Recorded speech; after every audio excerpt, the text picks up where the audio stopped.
Assalamualaikum, selamat siang anak-anak semua. Gimana nih kabarnya? Waalaikumsalam Waalaikumsalam, Pak, selamat siang siang Pak. Pak. Baik Pak. Alhamdulillah baik. Baik Pak. Oke, alhamdulillah ya kalau baik semua untuk hari ini. Terima kasih gitu teman-teman sudah menyempatkan waktunya untuk belajar di siang hari ini. Walaupun kita masih belajar secara virtual ya, tapi tidak mengurangi esensi dari belajar itu sendiri ya, teman-teman. Saya harapkan tetap bisa semangat untuk memulai pembelajaran hari ini gitu.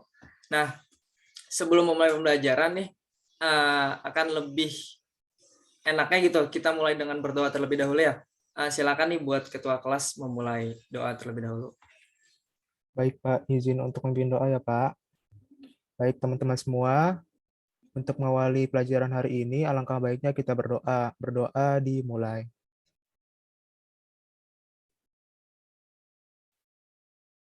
Berdoa selesai. Baik, terima kasih Gusti selaku ketua kelas. Oke, di sini sebelum mulai pembelajaran saya mau coba cek kehadiran teman-teman semua nih ya. Kira-kira ada yang belum hadir nggak ya? Hadir semua Hadir Pak. semua Pak, Nil Pak. Oh, hadir semua ya? Pak. Oke, alhamdulillah. Oke, sekarang kita coba ke materi ya. Tapi di sini kelas saya nih kelas yang namanya salah gitu, tempatnya belajar gitu. Jadi teman-teman jangan pernah takut namanya buat berdiskusi, buat berpendapat gitu ya.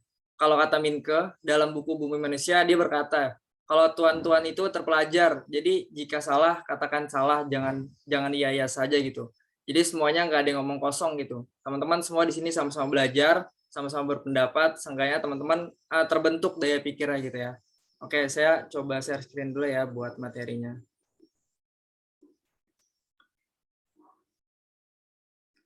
Udah terlihat belum nih materinya?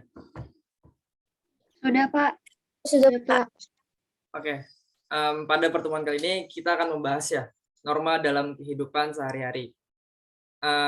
Sebelum kita membahas norma, alangkah lebih baiknya gitu. Kita akan belajar dulu apa itu manusia dan bagaimana sih manusia itu dikategorikan gitu. Yang pertama, menurut Aristoteles ya, bahwa manusia itu adalah zon politikon gitu. Artinya manusia itu selalu hidup berkelompok dalam masyarakat gitu. Kemudian beliau juga berkata gitu bahwa manusia itu makhluk monodualis. Artinya manusia itu bisa sebagai makhluk individu pun bisa juga sebagai makhluk sosial gitu. Makhluk individu nih contohnya seperti perbedaan bakat dan minat gitu. Misalkan Gusti bakatnya itu lebih ke sepak bola gitu. Indah lebih ke tari dan Hana juga saman gitu misalkan. Sedangkan fisik itu ini ya seperti ada yang rambutnya ikal, ada yang rambutnya lurus gitu. Itu salah satu contoh fisik gitu.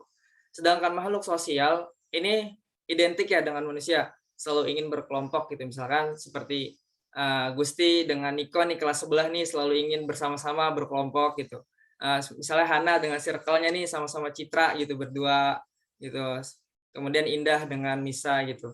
Kemudian selalu ingin bersatu dengan lingkungan. Tentu ya pada hakikatnya manusia itu pasti ingin selalu berinteraksi dengan lingkungannya, butuh teman berbicara, butuh teman berpendapat gitu ya. Nah, sekarang kita coba masuk nih ke norma gitu. Kira-kira apa sih norma itu? Norma ya teman-teman, bukan korma. Kalau korma itu manis gitu. Buat buka nih norma nih. Ada yang tahu nggak nih norma itu apa? Ayo. Saya Pak izin jawab. Ya, boleh. Indah. Oke, menurut saya norma itu merupakan seperangkat aturan seseorang dalam bertingkah laku. Oke, bagus nih jawaban Indah. Bener ya, kalau norma itu pada hakikatnya merupakan kaidah hidup yang memengaruhi tingkah laku manusia dalam bermasyarakat. Juga dapat diartikan aturan atau ketentuan yang mengatur kehidupan warga masyarakat gitu.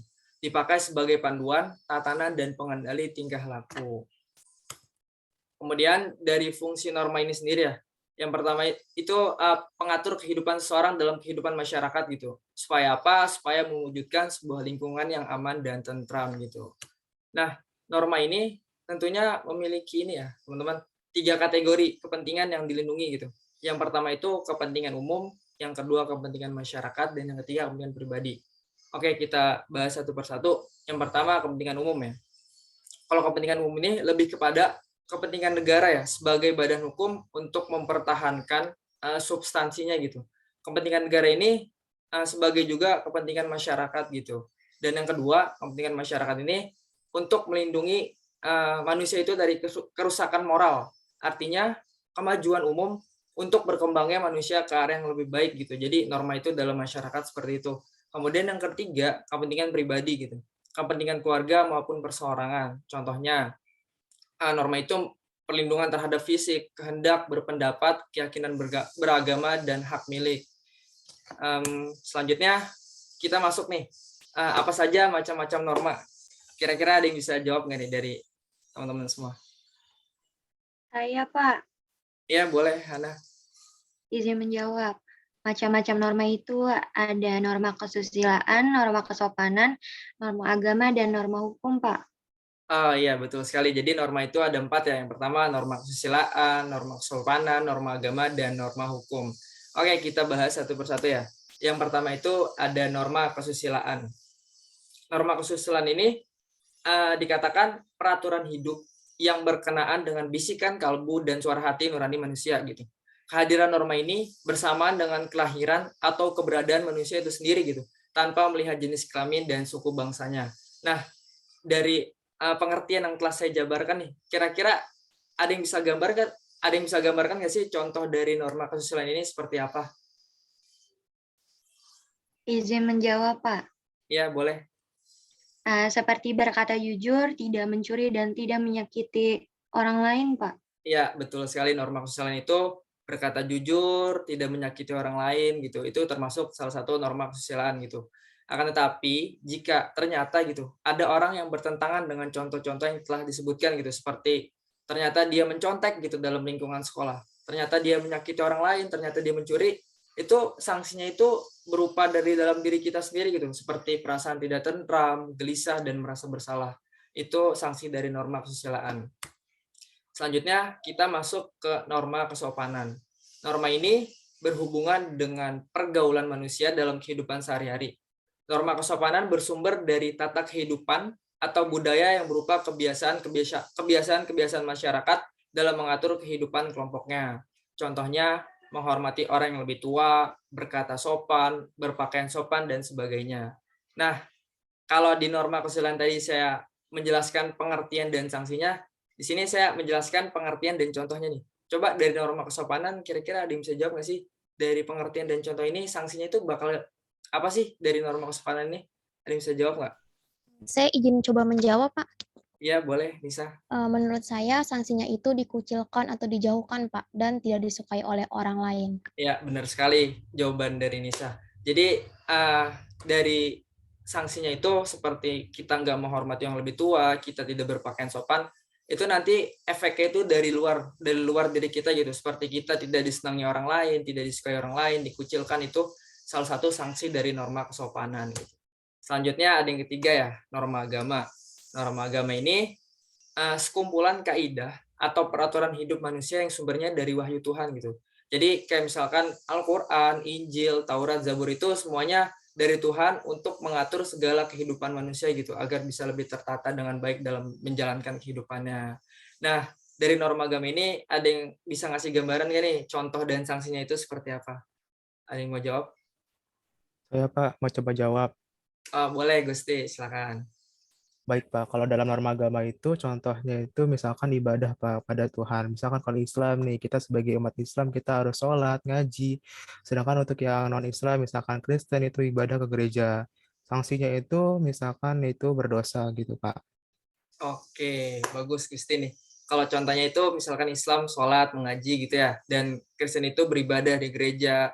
Dan benar kata Gusti nih, sanksinya itu berupa dosa. Dosa itu nanti bakal kita terima gitu di akhirat balasannya.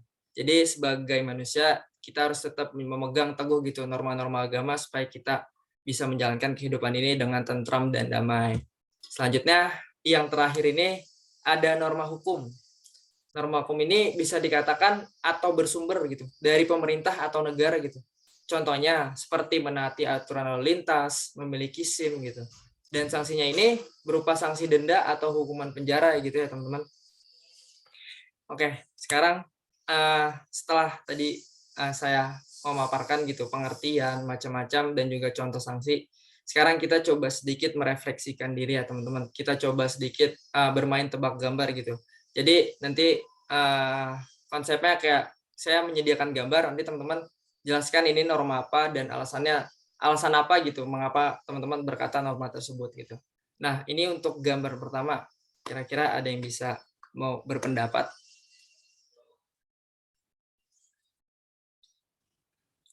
Ada yang mau berpendapat?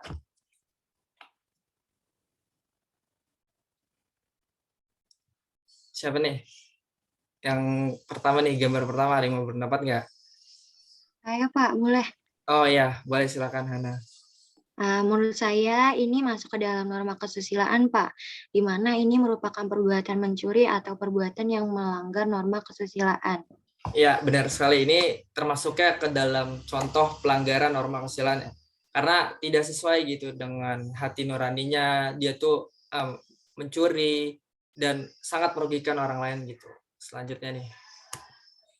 Ada yang bisa jawab nggak nih selanjutnya? Gambar apa? Norma apa dan alasannya? Boleh, Indah? Iya, ini merupakan norma agama, Pak, karena sedang melaksanakan ibadah. Oke, bagus. Benar nih, ini salah satu dari contoh norma agama ya, seperti melaksanakan ibadah sholat 5 waktu. Nih, ada gambar ketiga nih. Siapa yang mau jawab? Saya izin coba menjawab, Pak. Iya, boleh Nisa. Jadi menurut saya gambar tersebut masuk ke dalam norma hukum, Pak. Karena para pengendara motor itu sedang memenuhi aturan lalu lintas, Pak. Tidak menerobos lampu merah. Ya, benar sekali. Ini termasuk ke norma hukum ya, di mana para pengendara motor itu mematuhi aturan. Gitu ya. Oke, bagus Nisa jawabannya. Nah, ini ada gambar berikutnya nih, gambar keempat. Ada yang bisa jawab nggak nih? Saya izin menjawab, Pak. Ya, boleh. Ini menurut saya masuk ke dalam norma kesopanan, Pak, karena merupakan contoh dalam menghormati orang yang lebih tua. Oh iya, benar sekali. Ini termasuk ke dalam norma kesopanan ya. Kita menghargai orang tua dengan pamitan gitu sebelum berangkat sekolah. Itu ya. Mungkin itu saja ya pembelajaran kita. Di sini ada kutipan dari Pramudiana Natur gitu. Seorang terpelajar itu harus sudah berbuat adil sejak dalam pikiran, apalagi dalam perbuatan gitu. Jadi apa yang kita pelajari terkait norma, saya harap teman-teman bisa aplikasikan dalam kehidupan teman-teman gitu. Teman-teman bisa adil dalam pikiran, dalam perbuatan. Teman-teman harus bisa implementasikan itu dengan baik dan benar gitu. Nah, semoga apa yang saya sampaikan ini bisa bermanfaat ya. Nah, sekarang kita masuk nih ke penugasan kelompok gitu. Di sini penugasan kelompoknya, silakan nanti kelompoknya ditentukan oleh ketua kelas. Yang pertama itu membuat video ya, perilaku yang sesuai dan tidak sesuai dengan norma yang berlaku di masyarakat. Pilih salah satu norma yang akan kalian buat dalam video tersebut gitu. Jadi ada norma kesusilaan, kesopanan, agama, dan hukum gitu. Silakan teman-teman pilih salah satu. Kemudian nanti setelah selesai kumpulkan dalam Google Classroom dan deadline-nya selama 2 minggu. Dari penugasan ini ada pertanyaan? Apa sudah jelas? Sudah Paham, jelas, Pak. Sudah cukup. Oke. Terima kasih teman-teman semua. Ini boleh dicatat, boleh di foto dulu ya tugasnya supaya nggak lupa. Mungkin itu saja ya buat pertemuan kali ini. Silakan teman-teman kerja bareng gitu buat mencari dan membuat video tersebut gitu. Sebelum untuk pembelajaran, boleh nih ketua kelas memimpin doa lagi. Ya, baik, Pak.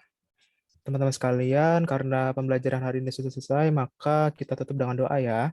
Berdoa dimulai. Berdoa selesai. Baik, terima kasih Gusti dan teman-teman atas partisipasi dan kehadirannya. Semoga teman-teman jaga kesehatannya selalu di tengah-tengah pandemi menuju endemi ini ya. Sampai jumpa, sampai bertemu di pertemuan berikutnya. Wassalamualaikum warahmatullahi wabarakatuh. Terima kasih teman-teman semua. Waalaikumsalam. Waalaikumsalam warahmatullahi wabarakatuh. Terima kasih, Pak. Terima kasih, Pak. Terima kasih, Pak.